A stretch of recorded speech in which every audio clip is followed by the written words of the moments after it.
years Met Police, woke up after like 15 years of service, twice Federation Rep, and a great advocate of the Constitution, and welcome, please, John Hurst.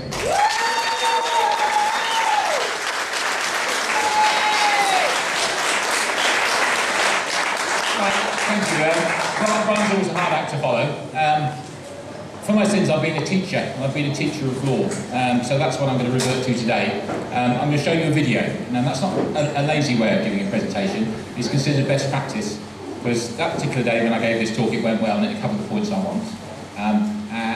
The slides are nicely presented, and I commend it to you. It's about 15 minutes, and it's going to talk about what's happened in the past. Now, the gentleman at the back said the object of the exercise today is to find something that works. Well, Magna Carta has been invoked 60-odd times, and it's worked every time. It's our generation's turn to make it work. To make it work, we need to understand it. This is what it's about. It really is quite straightforward. We've got authority under the common law to withdraw our allegiance. We don't have to cooperate anymore. And in fact, that was done in 2001, as the video will explain. And it's a lawful order. It's a judgment of the House of Lords to that effect. So you're entitled, in fact, you're required to withdraw your allegiance. And that means, for example, do you have to pay council tax? No. Do you have to pay the police rate? No. Do you have to pay income tax? No. In fact, you're required not to. And of course, that must scare the other side, doesn't it? That must scare them, I'm sure it does. So if you just concentrate for 15 minutes on a short talk on what happened in 2001 about Magna Carta, then we're going to have a question and answer session. And I'll try and put forward some thoughts on what's worked in the past and some possible strategies for the future. And if there's time, I'll go on to private prosecutions. Because once you cause a government official out, that's not the end of it, is it? You shouldn't just walk away, he should be called to account. So that's private prosecutions, and that's another 10-minute video shortly. Okay, if you just watch this for 15 minutes.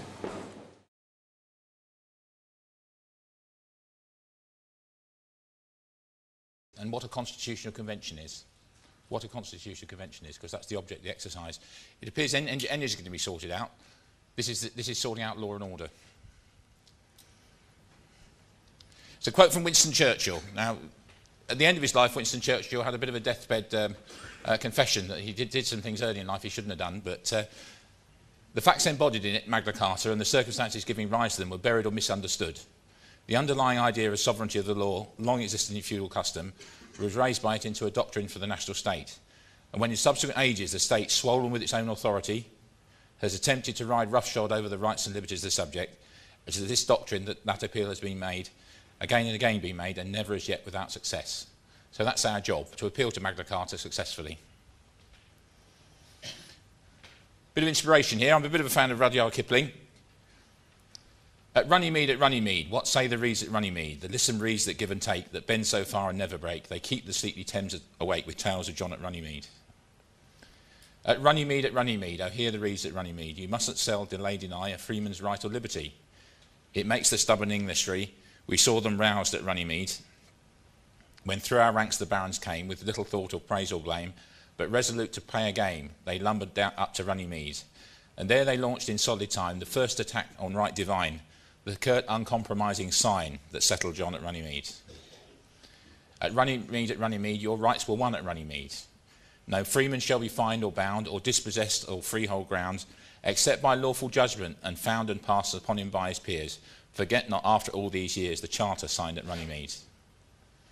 And still when mob or monarch lays too rude a hand on English ways, the whisper wakes, the shudder plays across the reeds at Runnymede, and Thames that knows the moods of kings and crowds and priests and such like things rolls deep and dreadful as he brings their warning down from Runnymede. The Englishry is the English-speaking people throughout the world. It's not just us. It's the Commonwealth. And we should be an inspiration to the rest of the world, I would argue. That's the big picture. Let's see what Magna Carta chapter 61 said. It's originally in Latin, so you have to bear in mind it's been translated, and of course the other side will tinker with the translation, given half a chance. This is the approved, shall we say, translation from the two copies of Magna Carta which are in the British Library. Chapter 61 is the right to rebel. Since we've granted all these things for God, for the better ordering of our kingdom, and to allay the discord that has arisen between us and our barons, And since we desire that it shall enjoy in their entirety with lasting strength forever, we give and grant to the barons the following security. Okay? And freemen as well, not just barons. The barons select 25 of their number to keep and cause to be observed with all their might the peace and liberties granted and conferred to them by this charter. Now, the barons' committee is formed when people petition. The barons have to be told about grievances that are irking the people. In actual fact, this was done in 1999. If we, our Chief Justice, our officials, or any of our servants offend in any respect against any man or transgress any of the articles of the peace or of this security, and the offence is made known to the four of the said 25 barons, they should come to us, or in our absence the King of the Chief Justice, declare it and reclaim it and claim immediate redress.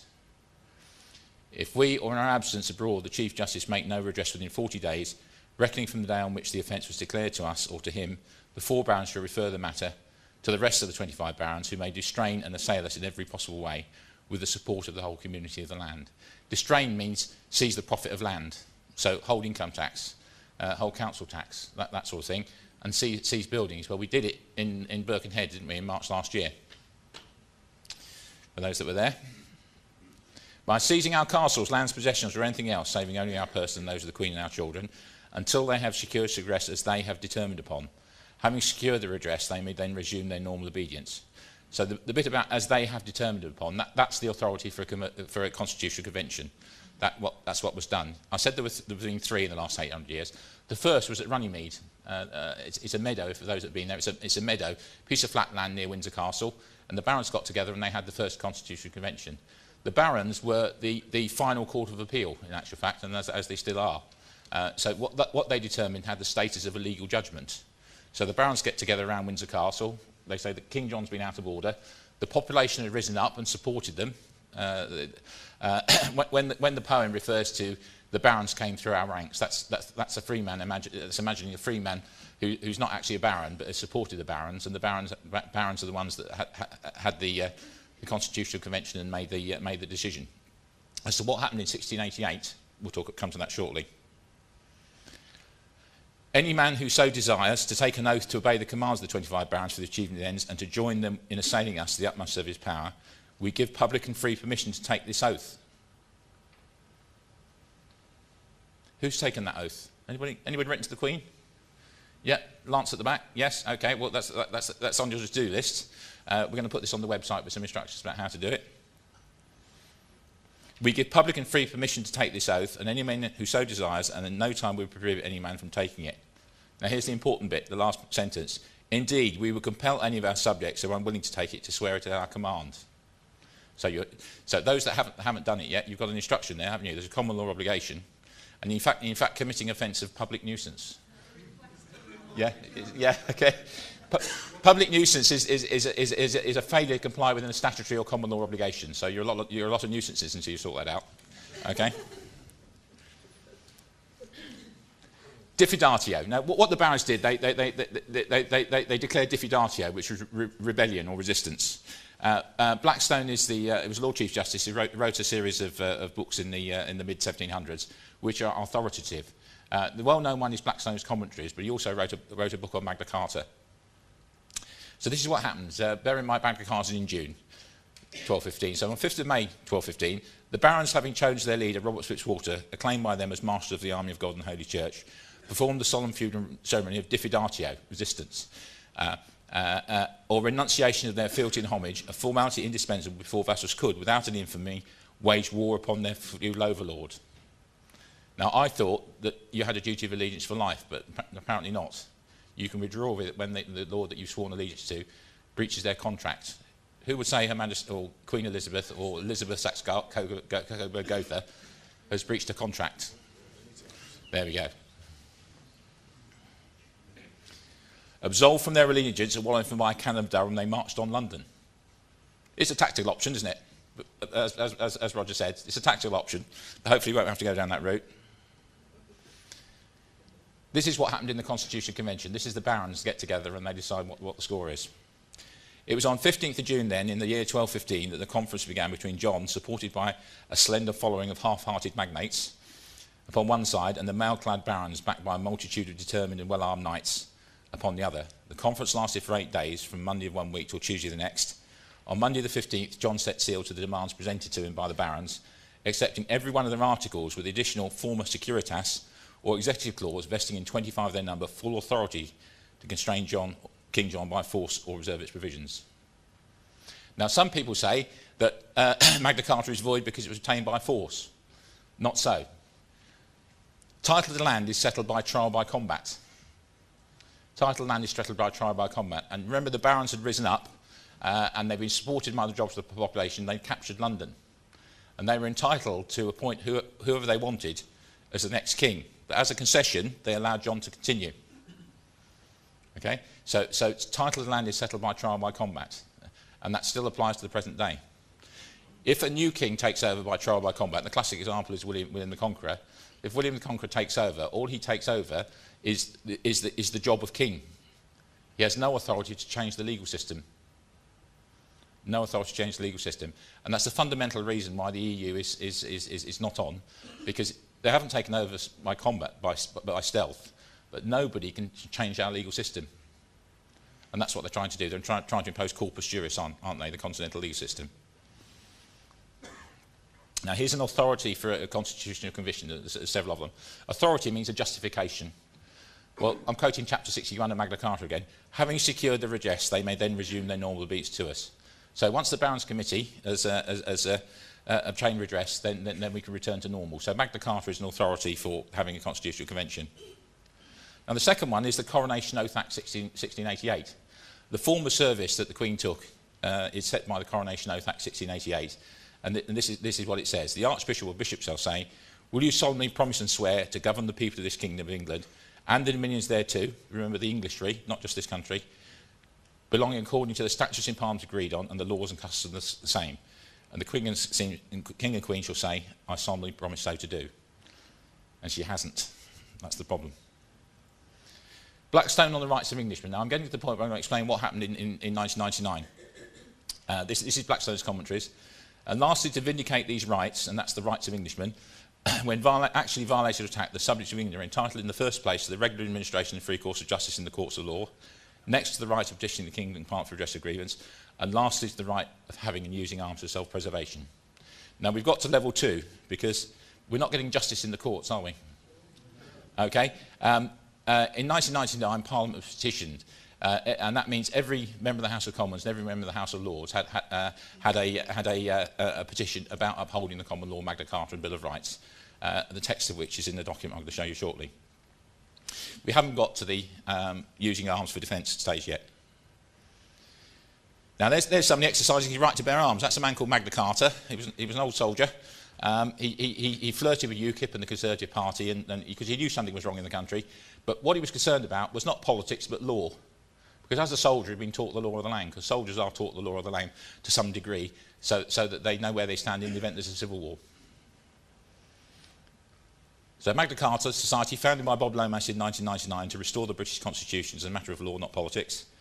They produced a research paper. I was a humble researcher on that, which was endorsed by a QC, Leon Price, eminent QC. There's only a limited number of QCs that specialise in constitutional law, because that sort of case doesn't come up very often. And the Society petitioned all members of the Lords of Commons to uphold the Declaration of Rights, 1688, and refused further integration with the EU. At that stage, the Nice Treaty was coming up. Here's the front page of the petition. A petition to Her Majesty Queen Elizabeth II, presented under Clause 61 of Magna Carta 1215, defend British rights and freedoms. Here's a copy of it.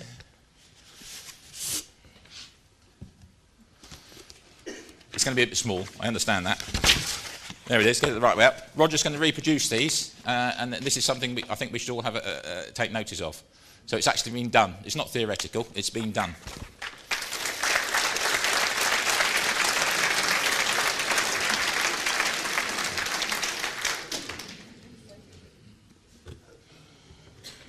So you want to know what happened, don't you? Here's what's in the petition. This is the key part.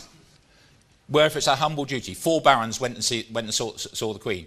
The reason barons have 2 common law rights. One is to personally petition the Queen, go and see him or her, and the second is to be consulted about her measures, anything she decides to do. they're entitled to be consulted. Now, the problem now is that since 1999 in the House of Lords Act, the vast majority of hereditary peers have had their common law rights infringed, haven't they? Yeah. So I'll come to that in a moment. So 1999, the House of Lords Act caused a problem, and in 2001, the barons who were aggrieved by it get together and they go and deliver this petition. And what they tell the Queen, it's not a request, they tell the Queen to withhold royal assent from any parliamentary bill which attempts to ratify the Treaty of Nice unless until the people of the United Kingdom have given a clear and specific approval. Now, it's not a referendum, actually, because referendums are unknown to our Constitution. What we do, we elect our representatives to represent our interests in Parliament. Those are the Commons, and the Lords represent the interests of property, and they debate what to do. Referendums are unknown to the Constitution, and in particular, a referendum on the EU will be unlawful because you'll be asking for people to commit treason. Okay, so it's not a referendum, it's a constitutional convention at the end of the day. And the second one is to hold and preserve the rights, freedoms and customs of your law subjects as set out in Magna Carta and the Declaration of Rights, which you, our sovereign, swore before the nation to uphold and preserve in your coronation oath. So the Declaration of Rights is what the Bill of Rights was based on, because the Declaration of Rights is a constitutional convention in 1688. In that case, it was the ingredients of a parliament. King James II had done a bunk to France, and the throne was vacant, so they couldn't have a parliament because parliament is Lords, Commons and King, so there's no king. So the ingredients of a parliament was summoned together, together with representatives of from up and down the country, burgesses and wardens of the Cinque Ports and people like that, and magistrates. They get together in Westminster and they have a meeting and they write out the Declaration of Rights, and there are 13 heads of grievance that were addressed. And that's why there are 13 rights in the Bill of Rights. Article 5, for example, is the limitation on the standing army in peacetime. Article 7 is the right to bear arms. Now, it's come out a bit small, hasn't it? Okay? There are about 30 of... there's the second page, it's a bit bigger. Now, because this is 2001, unfortunately, quite a lot of them have passed on. It doesn't matter, ancestors in 1215 had foresight, and basically surviving members of the committee can appoint others, and steps are in hand. They started when Malcolm Massey was arrested at Birkenhead last year. It's gone on from there, and steps are being taken to encourage those who survive to reactivate the committee and recruit new members. We've got about 100 new members, apparently. It was in the press, you probably missed it. Daily Telegraph article. A group of peers will today use ancient rights granted under Magna Carta to urge the Queen to block further European integration. Their petition, presented under Clause 61 of the Ancient Charter, asks the Queen to withhold royal assent from the Nice Treaty. It's the backing of 65 Eurosceptic peers led by Lord Ashbourne and has been organised by Sanity. That's a group that arose out of the Magna Carta Society.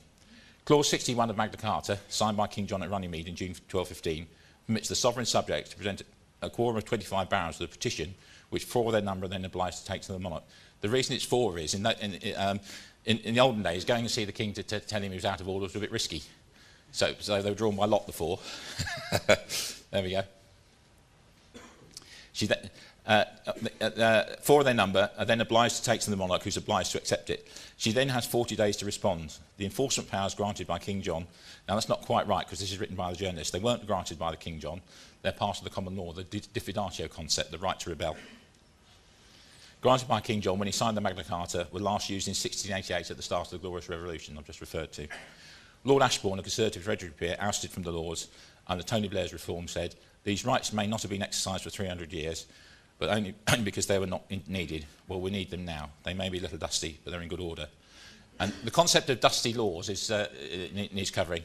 In Scotland, if laws aren't used, they become obsolete. It's known as de juritude. That's unknown to the English common law.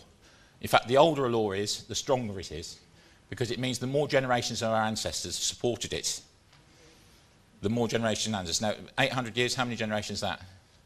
It's quite a lot, isn't it? 20? 21? Something like that. All our ancestors support it, so the older it is, the stronger it is. Now, Sir Robert Janvrin, who was the Queen's private secretary, here's what he replied. "I'm commanded by the Queen to reply to your letter of 23rd of March and the accompanying petition to Her Majesty about the Treaty of Nice. The Queen continues to give the issue her closest attention. She's well aware of the strength of feeling which European treaties, such as the Treaty of Nice, cause, and as a constitutional sovereign, Her Majesty is advised by a government who support this treaty. As I'm sure you know, the Treaty of Nice cannot enter into force until it's been ratified by all member states and in the United Kingdom. This entails the necessary legislation being passed in Parliament. What happened next? Lawful rebellion.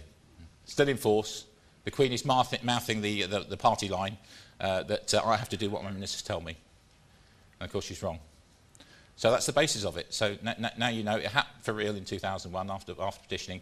It wasn't just a self-appointed group, the Magna Carta Society. Sanity had about 350,000 postcards sent in to the Queen. So there was a, it wasn't just a private thing. And the decision the Barons made in 2001 has the status of a legal judgment. It's unreported. Well, strictly speaking, it's not reported, because if legal cases are reported in the Telegraph or the Times, they're considered to be reported. So that's the petition. Any questions about the petition that was served in 2001? No? Okay. Right. Now we go on to the next bit about private prosecutions.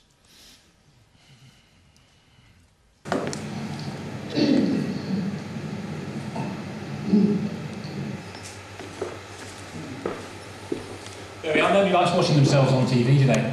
Any questions? Okay.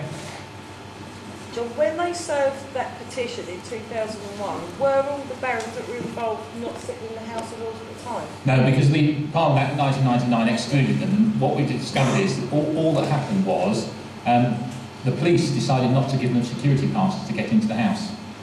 And that is all. So the Metropolitan Police are committing gross treason. Can I ask another question? In 1999, when they get all the petitions that got them all together, were they Lords then? Yeah, they were Lords, yes, yeah. The question was... Sitting in the Lords? Yeah, they were Lords when they received them. Yes, yes, they were, yeah.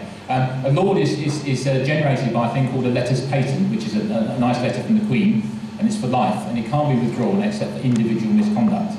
So what's happened in 1999, the Act of Parliament that purported to stop them sitting in the House is invalid, because all it says is there can't be a general prohibition, it's got to be individual misconduct.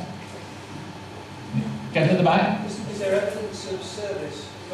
Yes, there were witnesses and photos and things, yeah. She's got it. Well, that is the difficulty, because it was handed in at the gate. Yeah, I take your point, but it's like the presumption in law is when something's posted by first-class post or recorded and delivered, they've got it. So, good point, yeah. Any more? Yeah. Oh, yes, gentleman in the middle, yeah. You said that the Barons are the final court of appeal and it still stands. Is that, what about the Supreme Court? Yeah, you're referring to the Supreme Court Act. The concept is that the common law only ever gets infringed, it doesn't go away. The American Second Amendment says the right to bear arms shall not be infringed, isn't it? So just because it's been broken, it doesn't go away. It's still there. It just reflects badly on the person that's broken it. And the reason it doesn't go away is the coronation oath, because the Queen is asked, will you rule the kingdom according to its laws, customs and statutes agreed on? Laws, customs and statutes agreed on. She says yes. So laws is common law, customs are things like Alderman City of London drive sheep across Tower Bridge, and statutes agreed on is when she gives royal assent to an Act of Parliament. An Act of Parliament caused her to breach a common law would void her oath, and it would be invalid. It's the whole of the Magna Carta 1215 statute. Yes, it's a restatement of the law. It's a statute. So I can demonstrate that. The top law book in the land is called House's Laws of England. It's a narrative textbook. It has each paragraph has a little story, and then it's got authorities and references in it. So if you look on the constitutional law chapter, it will say Magna Carta 1215 is a statute. Now there are two sorts of statutes to bear in mind. The traditional one, pre-Parliament, the official date for the beginning of Parliament is 1297. The only sort of statute came about like this: the people would petition the king. We've got a grievance about something, and the king agreed. He would sit down and restate the law to take into account the grievance. He would state the law. He couldn't create new offences out of thin air. The only offences were basically the Ten Commandments: thou shalt not murder and so on, thou shalt not steal. I'll come back to you in a moment. So the king sat down and restated it, and that's what he was doing at Runnymede. Yeah, he had to do it. He wasn't under duress. He'd lost the battle, and he had to do it. So that power to convert a written document into a restatement of the law is what the royal assent's all about. So in later years, when you have a parliament, Commons debate it, Lords debate it, and then the Queen sits down and says, "Yeah, I agree." So it's that sort of statute. So House of Laws of England confirms that Magna Carta 1215 is a statute in force, and there's any number of judgments recently. When you vote. Lady in blue. Halsbury's. Halsbury's. Lord Halsbury. H-A-L. Yeah. Halsbury's Laws of England. Yeah. Okay. Yeah, another question? Magna Carta covers Scotland, England, Wales and Ireland? It goes like this. There were Scottish barons present in Magna Carta, so it's considered to cover it. And the Treaty of Union 1793 has got a clause that says there will be reciprocal recognition of rights on either side of the border. So poor old Robert Greene should really be claiming it. Yeah. Any more? Yeah, The gentlemen here. 1297 Magna Carta statute then, chapter 29, which is chapter 39 from Yes, that's right, carried yeah. through. That's been lowered in status then, presumably, because Well, it's a statute that received assent. Yeah, the common law rule is Parliament can make and unmake anything it's made. Not anything it's like, anything it's made. So Parliament can make an act and it can repeal it. And the reason that is the common law rule is no Parliament can bind its successors. Okay, so you're quite right. The gentleman says there's a Magna Carta 1297, which is an act of Parliament. A later act of Parliament can repeal it. But it does so, it has to do in plain language, not by implication. The metric Marshall judgment covered that one. So what happened in actual fact is the story is it's 1967. Labour comes into office in 1967. They have some dodgy dealings behind the scenes, and they create a body called the Law Commission. And the Law Commission's got a purported obligation delegated to Parliament to repeal old-fashioned laws. So the very first thing they did was repeal many parts of Magna Carta. But they only ever repealed the 1297 because they can't repeal the 1215, and they know that. And they haven't repealed chapter 29 either, have they? No, 29 is still in force. 29 was in actual fact invoked in 2011. It's called a Neri case. But London Borough of Hillingdon, an 18-year-old autistic, big strapping lad apparently, a problem to his parents as he got bigger, and they were given respite holiday for 2 weeks, and the boy went into care, and social workers decided to keep him in, and they didn't go to court and get an order, they just did it. So the parents invoked Magna Carta and they won, so Neri. I think we'll put that on the BCG website to talk about it. Gentleman in the black at the back. Yeah. No, she's sort of signed at the top and there's a big black line, isn't there? If you were to look at it for an image of the Queen's coronation oath, that's very dubious indeed. Yeah. Yeah. Yes, yeah. Try by combat, yes, yeah. And we need to do it as soon as possible. Well, fine. Yeah. Exactly. That's right. Yes. Yeah. What we need fundamentally is a Ceausescu moment. Does anyone know what a Ceausescu moment is? Now you picture the scene. Ceausescu. It's his last day. It's his last day in office. He's on a huge balcony in a huge elaborate block he's built out of taxpayers' money, and there's a crowd assembled in front of him. And they're cheering, and they're waving, and Ceausescu had a funny thing about waving with both hands. You picture the image? Yeah? And suddenly there's a burst of gunfire on the left, and there's a burst of gunfire on the right, and he looks down, and he starts waving faster, and he realises he's lost it, and eventually the crowd take over the palace and take him back and shoot him. Ceausescu moment. Yep. How about the Queen's mediation? Does anything happen? Mediation is a technical term. It means that although she's in office, she's not in power. And of course that's what's happened, isn't it? Yes, yeah. So she's mediatised. Yeah, she's not acting lawfully, therefore she's not the Queen. Simple as that. 20 years ago, I wouldn't have said that. I wouldn't have said it, but I woke up. There we go. So there is hope for the police force. Okay.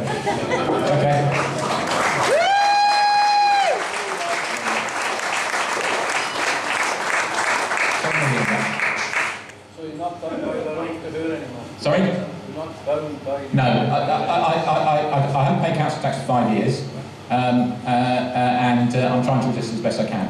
What we're talking about in chivalry, which is an aspect of the common law, in chivalry there's no dishonour in yielding to overwhelming force. So that's why soldiers were surrendered at the last minute.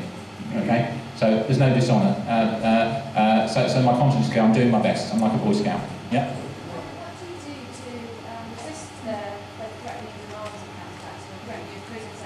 Well, I've written a number of articles, and I think I'll refer you to those articles. So there's a number of videos about me. The next 10 minutes video, if you get the opportunity, is about private prosecutions.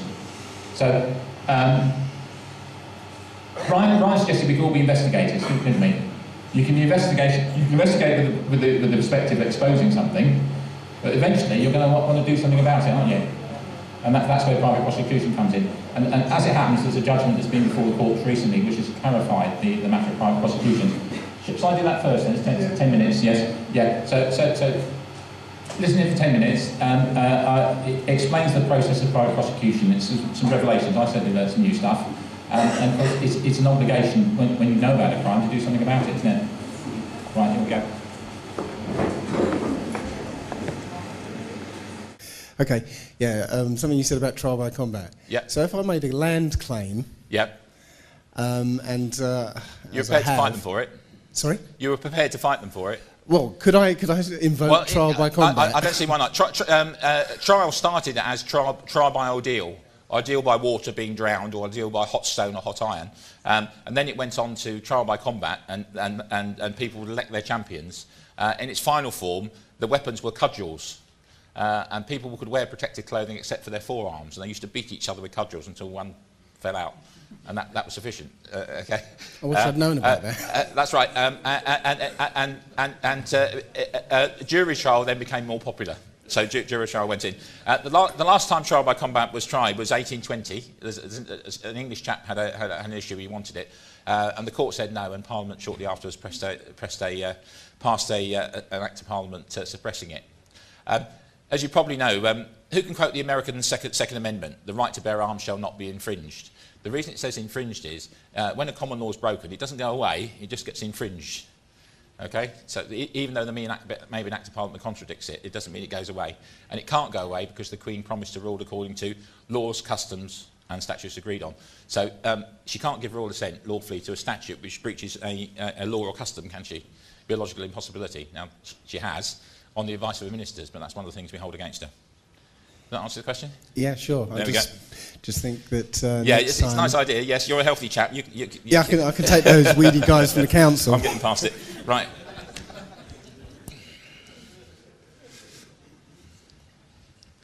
I don't know what I've done now. Let's open this one.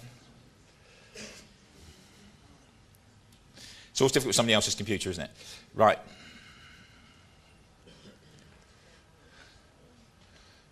Well, I was introduced at the beginning. I've been a prosecutor for 30 years, a private prosecutor for 30 years. Private prosecutor for 30 years.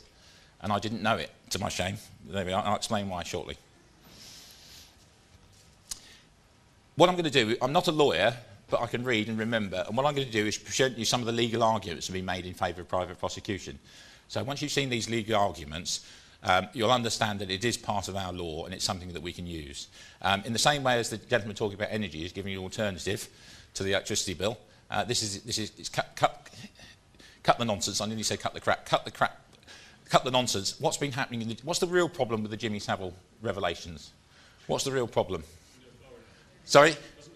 Yeah, there is that. Now, people have been reporting things to the police and the CPS and the authorities, and what's happened? Nothing.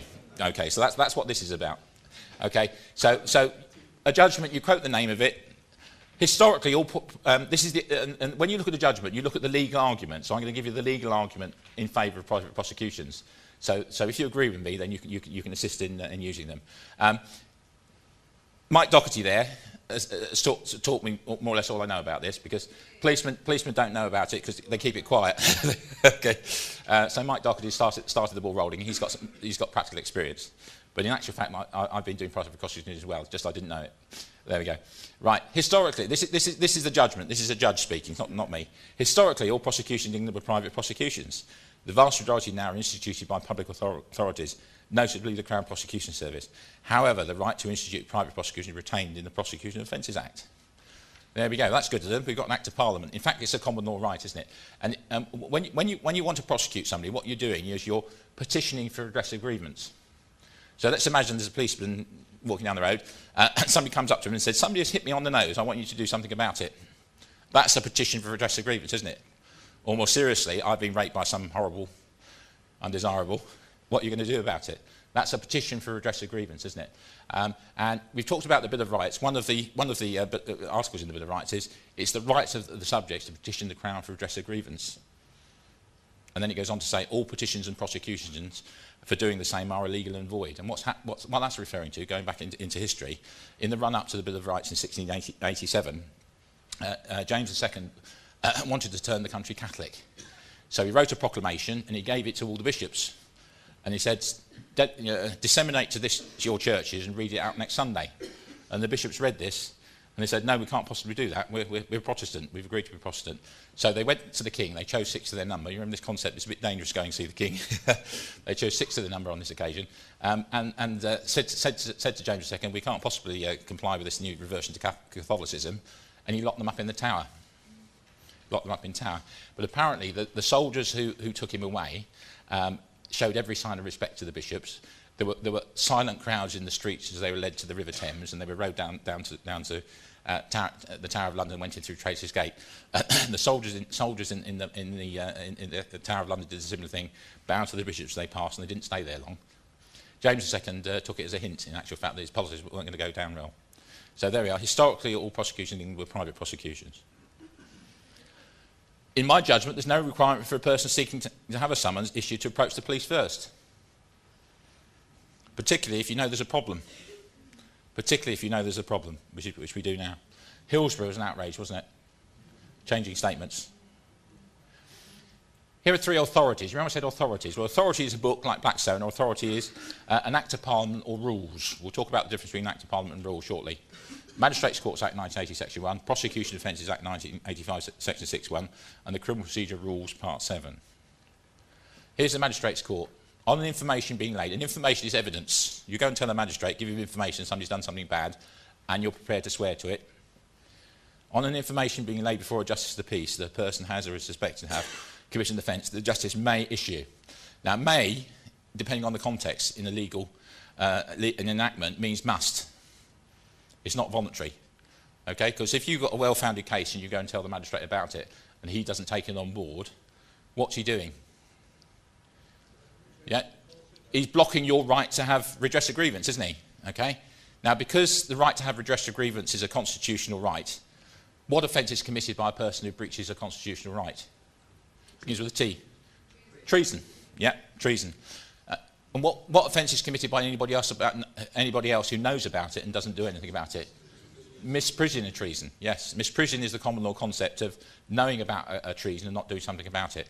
Misprision used to apply to all crimes, all felonies, up until 1967, but it's been put on a statutory basis since then, as far as ordinary crimes are concerned.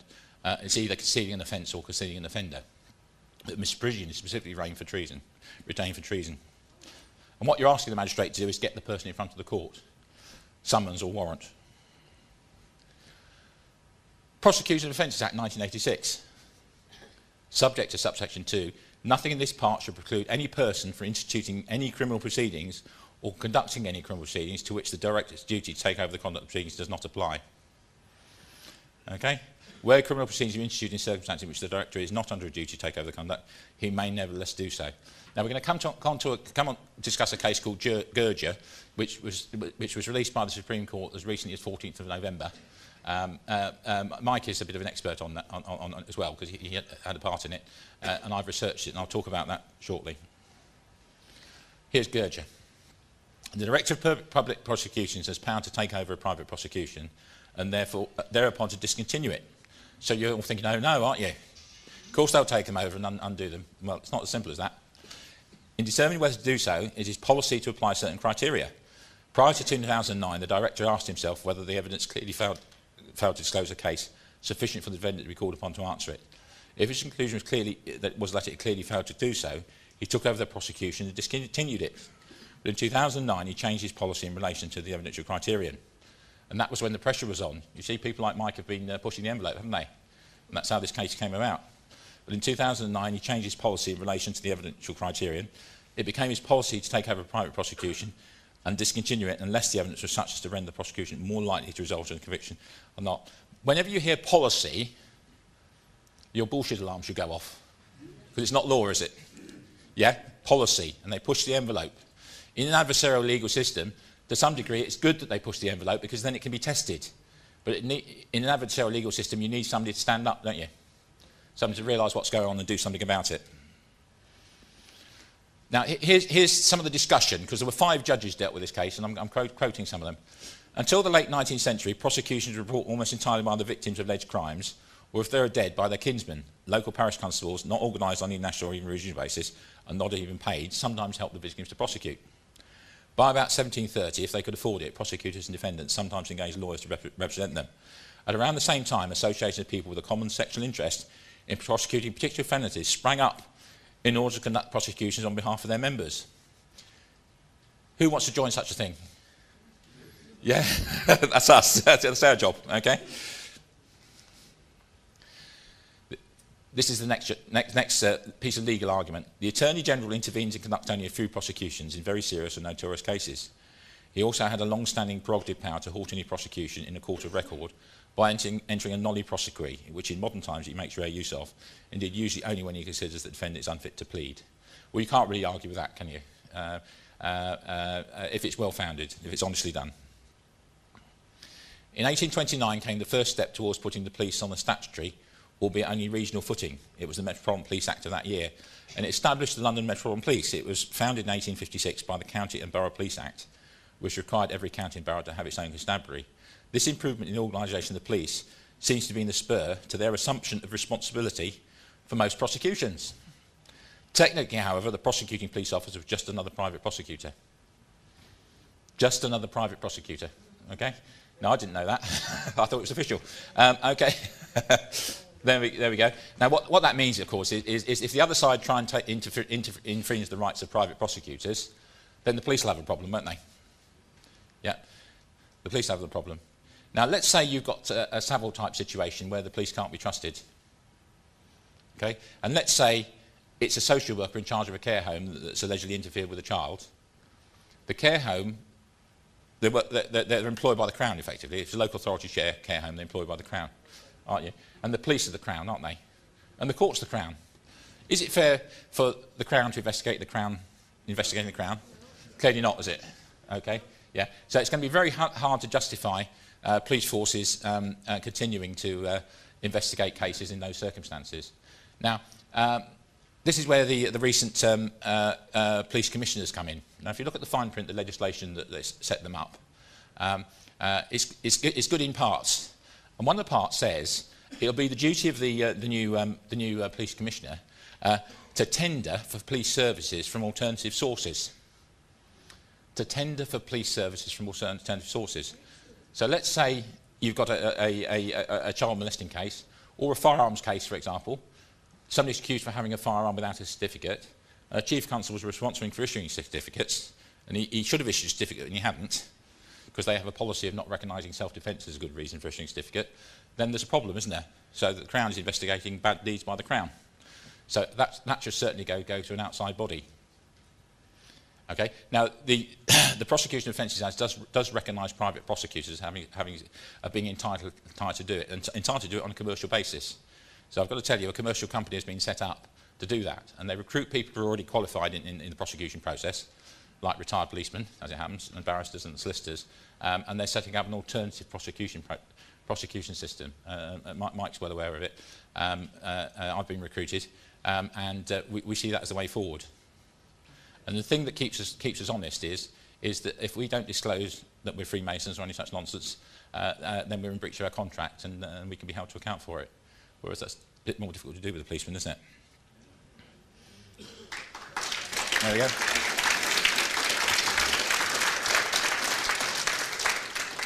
The Gurrier case. John Gurrier, retired army major, good egg, a member of the Magna Carta Society. In 1978, he's a bit concerned about the Post Office Union blocking mail to South Africa, because he had friends in South Africa and his mail wasn't getting through. Gurrier case. This is a quotation from the Gurrier case, some of the legal argument. The historical right, which goes back to the earliest days of our legal system, though rarely exercised in relation to indictable offences, and though ultimately largely controlled by the Attorney General, by taking over the prosecution and if he thinks fit entering a nolli prosequi, remains a valuable constitutional safeguard against inertia or partiality on the part of authority. So I'll just take you through. First sentence. Historical right. Yes. Common law. Earliest days of our legal system. The older it is, the stronger it is. Rarely exercised in relation to indictable offences. That's because people didn't know about it, isn't it? The police were invented and everybody thought it's the police force's job. We know better now. The important thing about indictable offences are offences that get you a jury trial. Get you a jury trial. Now, certain people in this room have had problems with magistrates. Roger. haven't they? I must say he's looking well. Prison food obviously does him good. They've had problems with magistrates. If he'd had a jury trial, do you think the outcome would have been different? Yeah, that's right. So what we're looking at is private prosecution for indictable cases, because a jury can decide two things. Did he do it, and would it be just to convict him? So let's say Parliament's passed an unjust act of Parliament. All left-handed people go to prison. I'm clearly left-handed. I will ask for jury trial, okay? And I can say to the jury, well, I'm left-handed, but is this a good law or not? What happens currently is that a Crown Court, the jury are briefed by the judge, and the judge invariably says, I will tell you what the law is. But he won't say, but you can ignore it if you think it's just. Okay, and it's outrageous. Anyone been to the Old Bailey?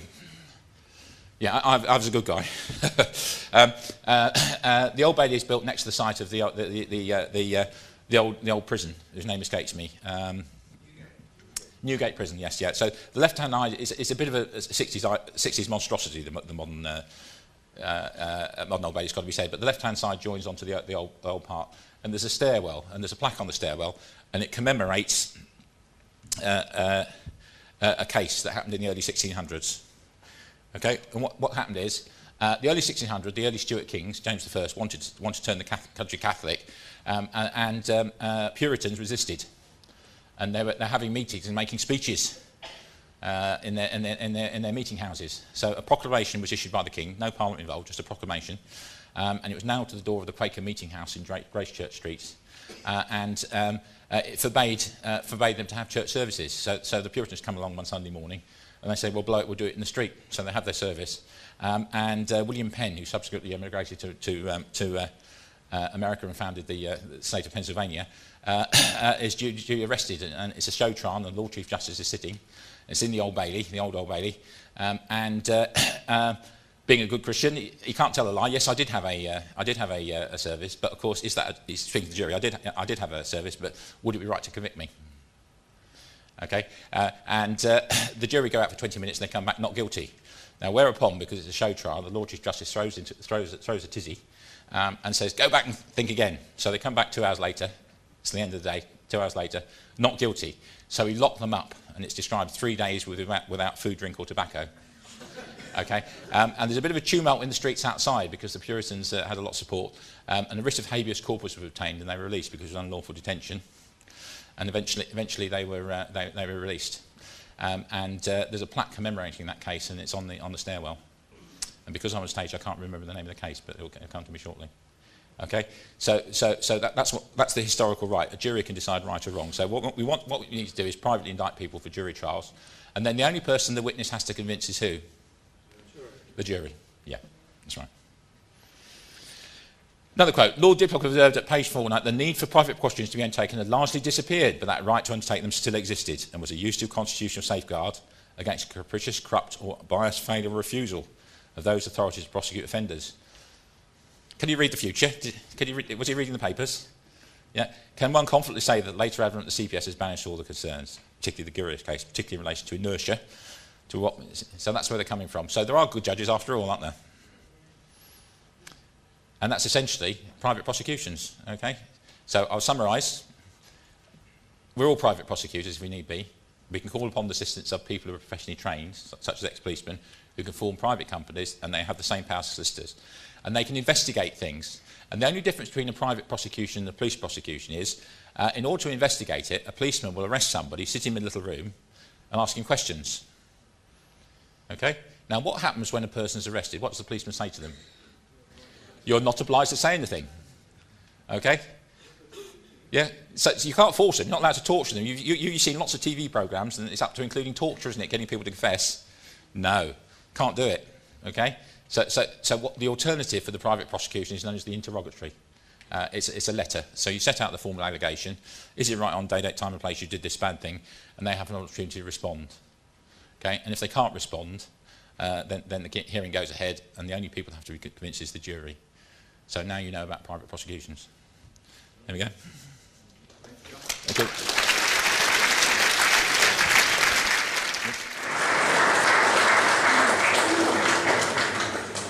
Pause on lawful rebellion. I've only got a short time, I'm told. Any questions on that? Any questions on that? Those videos are on there. the BCG? Oh yes, you're on YouTube. So, yeah, just search for John Hurst with a U. I didn't put that on, somebody else did it for me. Any questions? Gentleman at the back. Sorry, could you just repeat the part you said about the Freemasons. Freemasons? Freemasons take an oath which is incompatible with the oath of allegiance. It's a common law rule. A man may only have one master. The way they get around it, there's an obscure Act of Parliament from 1730 which purports to break that common law rule that says you can be a Freemason. I wasn't, my father arrived when I joined the police, he'd been a policeman and he joined in 1939. When I joined, he gave me 2 pieces of advice. First was, whenever you get an opportunity to do something, do it. So I've been in all sorts of interesting places. And the second one was, don't have anything to do with the Salvation Army, because they're into uniforms, discipline and wife swapping, and he was very straight-laced. And Freemasons. So that's the reason. Freemasons take an oath which is incompatible. If you've ever seen the oath, it's quite blood-curdling. It's all about cutting out tongues and all sorts. It's horrible. It's almost as bad as the Jesuit oath. Yep. They did it. Yep. We are theoretically free people. Yep. How come we're always talk about allegiance and obeying and doing what you're told? The question is how we talk about allegiance. Well, the answer is. Personally, I feel that my allegiance is to my conscience and what I feel in the situation. I might agree with you on many, many things, and yes, on an occasion I may disagree with you. I don't want to have to break some oath or other in order to disagree with something. I agree. Well, in summary, the golden rule is what? Do unto others, isn't it? And the common law is based on that. Sure. But the reason why people these days have got it wrong is the Prussian education system. If you were to research the Prussian education system, Germany up until 1820 had various civil wars. The Prussians came out on top because they were the most ruthless. The king set about setting up an education system so the school, the traditional school is multiple age, multiple ability, older children teach younger. So the Prussian system is setting by year with a teacher at the front and powers of discipline, so they're drilled in a military fashion and that sort of thing. That's the Prussian education system. I was listening to Thomas Sheridan on Red Ice Radio the other day. He made the point that the people that are pressing us now are in fact Prussian aristocrats, a bloodline of Prussian aristocrats, the royal family being Austria, Saxe-Coburg, Gotha, and it's in their interest to keep us dumbed down. But why are we aspiring to a situation where we are committing ourselves in this way? Well, I can't answer for other people, but I was ignorant. And when I woke up, I changed. So as I say, there's hope for us all. Lady there. We're starting a common law court in Forest of Dean. Sounds good. Yes, I've had things with you before, haven't I? Yes, yeah. Is that essentially the same as a group of private prosecutors? It is, yeah. And the concept is there are 2 sorts of jury. We only talk about the petit jury, that small jury of 12. A common law that should be the grand jury. The grand jury is up to 23. And the reason is, the common law rule is 12 men can overrule the protestations of 1. So if 12 men say are convinced you've done something, you've done it. So that's where the jury of 12 comes from. And common law, before the Crown can prosecute, it's in Magna Carta, the King is not allowed to prosecute on his own uncorroborated evidence. On his own uncorroborated evidence, because obviously what will happen then is that pre-police forces, common informers would go and tell the magistrate what's happened for the consideration, and people would be dragged before the magistrates and dealt with. And it's an abuse. So the bottom line is we should have common law grand juries. There's an Act of Parliament, or there's a statute from 1381 still in force which says we should have them. We had grand juries up until 1917. What happened was World War I was in progress. An Act of Parliament is passed, the Defence of the Act 1915, which had a 5-year life, and it suspended the Constitution. And again, that's not lawful because the common law rule is duress of circumstances, the danger you're in, can be used as justification for many things, like policemen driving cars over the speed limit on the way to an emergency, but it doesn't justify treason. Okay, so duress of circumstances doesn't justify treason. And it's very topical. The Home Secretary in the very last week, hasn't she? She said, we're in danger from all these terrorists, false flag, ISIS is the CIA front, we've got to take away more of your rights. I wrote her a stiff letter, but really I should be doing private prosecution, shouldn't I? Yes. Yes, indeed, yeah. Yes. It's in hand. So the answer is if you research grand juries, you'll find that people people on the electoral roll were called up and they report to the Old Bailey, and half of them will be assigned to grand juries and half to petit juries. And grand juries are a preliminary hearing. I'll just tell us a quick story about them. A friend of friends of the policeman in America, he had occasion to shoot somebody in 1981. The grand jury is called once a week. On a Thursday, they go to the village hall. They're recruited from the ratepayers, whatever they call them in America. And the sheriff presents evidence about the cases that come up during the week. Now, routine cases were done on paper, so the statements would be read out. A deputy would arrest somebody for shoplifting and whatever, and it would be done on paper. But serious matters were dealt with in person. So the policeman who shot somebody had to give evidence live in front of the jury and the grand jury. And the grand jury could decide, is there a case to answer? Should he go to a petit jury? Or is there no case to answer? In this case, there was no case to answer. That democratic and common law element was taken away in 1917 because there was a war on and never given back. And one of our campaigns, in actual fact, is to get the grand jury back. Yes, yeah, that's right. But all a grand jury does is it decides there's a case to answer, but it has the power of presentment. The power of presentment. Presentment is that you insist that the king will organise a jury trial. And that's what the verderers court in the Forest of Dean can do. So they've got a power. There's a few remnants where it's been left. It's been infringed in most of the country, but there's a few little bits where it's left. We done? Any more questions? Well, no, it's a different. The principle is the same. The principle is the same, but the grand jury is local. Yeah, that's national at a high level. It's the finest, the highest court in the land. They're a court. They're a court. Common law, the House of Lords should be the final court of being in the land. Well, the highest dictionary in the land is as many honest men as you can get together. That's the bottom line, isn't it? So have we got 150? Did it go replay from television? Say again? Did it go replay from television? Theresa May, it hasn't come back yet. No, it's too soon. See, the object of the exercise is having been on the inside of a beleaguered body. There was a huge fight in the street, for example, and the various people get arrested, and various people start making complaints. And from our point of view, it's quite justified. From their point of view, it's an opportunity to make money. Like money, anything else. And what happens when you're in a small group that was all men that are under pressure? First of all, they try and ignore the matter, and then they ridicule it. And when they realise that there's a problem, the next phase is what? It's the search for scapegoats. Okay? And if they find a scapegoat that can be blamed on, who's offered? Okay? And this is almost certainly what's happening with politicians in these stories about paedophilia, isn't it? If they don't know about it, they want to distance themselves. Okay? And the other concept is Queen's evidence. Queen's evidence is the concept that the Crown is entitled to in exchange for information, not prosecute somebody. The classic is a group of robbers. Let's say you've got half a dozen robbers, and they're all there, but you don't know who was the driver and who did the deed and so on. So if you can persuade one of them to give Queen's evidence against the others, the Crown is entitled not to prosecute them. And so it's quite a useful tool. On a similar note, in the Mail last week, it'll be a special branch in the Met responsible for hiding stuff about paedophiles, isn't there? There's no doubt about it. And a former member of Special Branch has been quoted on the front page of the Daily Mail mainstream saying there should be an amnesty for Special Branch officers who've done that, so they can come forward. Yeah, so that tells you there's what's happened, isn't it? It confirms what we knew for some time. But it's a moral question whether I don't think amnesty is the right word. Certainly you should have getting in quickly will maybe consider Queen's evidence to be fair, but an amnesty is not on. And the reason amnesty is not on is suspending the laws, the effective laws.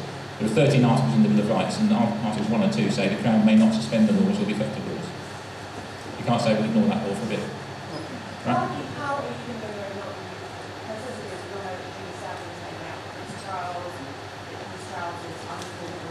Well,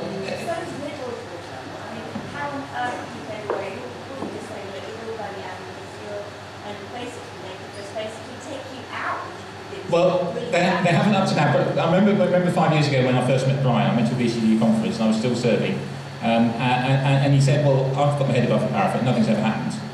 The worst thing that's happened to you is ACLOD, isn't it? That's about the worst threatening to fine you 5% of your turnover, which is not very much. Some people just have to speak out. Okay, I've got a hero who's called John Milburn. He's an English Civil War figure. He's a leveller, and he could not keep his mouth shut. Now, I had occasion to visit Oxford Prison. They had a couple of years ago, and they had an open day, and they had people dressed in the Civil War period. And there was a cell where John Milburn had been kept in custody, and it was the far end, it was the deepest dungeon, and there was the occurrence book for the prison, and it said John Milburn had been upsetting the prison officers by shouting things out of the wicket, the gate, and we put him in the farthest dungeon. And some people are just like that. So given a sufficient quantity of people that are going to be awkward, which I think we have. You're American, did I get American? No, I've got an American accent. In America, only 3% of the population who were fit to fight in the War of Independence actually did so. The rest were making various excuses for not. So if we can get 3%, okay, we're going to win. Gentlemen there. Yeah, I've noticed one of my big battles has been around travel, freedom of movement. Yeah. And the biggest problem I faced is they just come and steal my ship. Praja's there. Praja's had a very nice bus stolen. There he is at the back, yes, yeah. Yeah, and I'm just wondering whether there's, well, what's your take on it basically? I mean, how would you, if you were, let's say, driving around in a car with no license plates or your own and no insurance, how would you handle your average copper? The average copper is ignorant but not unconcerned. Yeah. Okay? I met an average copper last year, and I said to him, when do you retire? And he said, when I'm 63. And I nearly fell off my chair. I was tempted to write a speech. I was thinking about special Zimmer fame, but next on our radio so you could hear it. And what happened is he joined under one contract, and then another one had been imposed on him, which is breach of common law, contract that was common law. It will be in his interest to support the Constitution, but he just doesn't know. He doesn't know. Is it sensible for me to go down the route of private prosecution to basically get... It's the best tool that we've had for. We've flirted with liens, we flirted with common law liens, but prosecution is best because we've got the judgment. You watch that video and you check, I'm not bullshitting, they're all live cases, and it's there. The threat of prosecution should put off, set up. I've talked about the bullshit alarm, haven't I? Civil servants have a self-preservation alarm. Okay.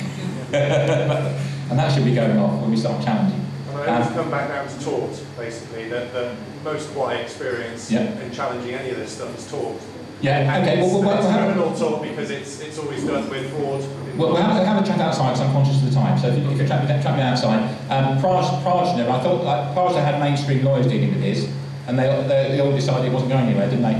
Yeah. After they made so much money out of it. The first thing to do, if you're going to challenge them that way, the first thing to do is to be prepared to lose everything, be prepared to dedicate 2 or 3 years doing nothing but chasing the mark in the system.